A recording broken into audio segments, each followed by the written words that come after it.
കോഴിക്കോട് പേരാമ്പ്രയിൽ 3 വയസ്സുകാരി ബക്കറ്റിലെ വെള്ളത്തിൽ വീണ് മരിച്ച നിലയിൽ ആൽബിൻ ജോബിറ്റ ദമ്പതികളുടെ മകൾ അനീറ്റയാണ് മരിച്ചത്. പേരാമ്പ്ര പോലീസ് അന്വേഷണം ആരംഭിച്ചു. വിവരങ്ങളുമായി ദിസ്ന സുരേഷ് ചേരുന്നു. ദിസ്ന, എന്തൊക്കെയാണ് വിശദാംശങ്ങൾ?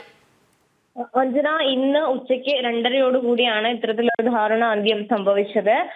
പേരാമ്പ്ര മരുതോങ്കരയിലാണ് 3 വയസ്സുകാരൻ ബക്കറ്റിലെ വെള്ളത്തിൽ വീണ് മരിച്ച നിലയിൽ കണ്ടെത്തിയത്. മരിച്ചത് ആൽബിൻ ജോബിറ്റ ദമ്പതികളുടെ മകൾ അനീറ്റയാണ് മരിച്ചത്. മാതാവ് കുഞ്ഞിനെ ഉറക്കി കിടത്തിയതിനു ശേഷം മാതാവിന്റെ ജോലിയുമായി മറ്റു കാര്യങ്ങളുമായി മുന്നോട്ട് പോകുന്ന ഒരു സാഹചര്യത്തിലായിരുന്നു. അതുകൊണ്ട് തന്നെ പിന്നീട് കുട്ടിയെ കാണാത്തതിനെ തുടർന്ന് മാതാപിതാക്കൾ നടത്തിയ അന്വേഷണത്തിലാണ് ബാത്റൂമിലെ ബക്കറ്റിലെ വെള്ളത്തിൽ കുട്ടി മരിച്ച നിലയിൽ കണ്ടെത്തിയത്. തുടർന്ന് പേരാമ്പ്ര പോലീസ് സ്റ്റേഷനിൽ വിവരം അറിയിക്കുകയായിരുന്നു.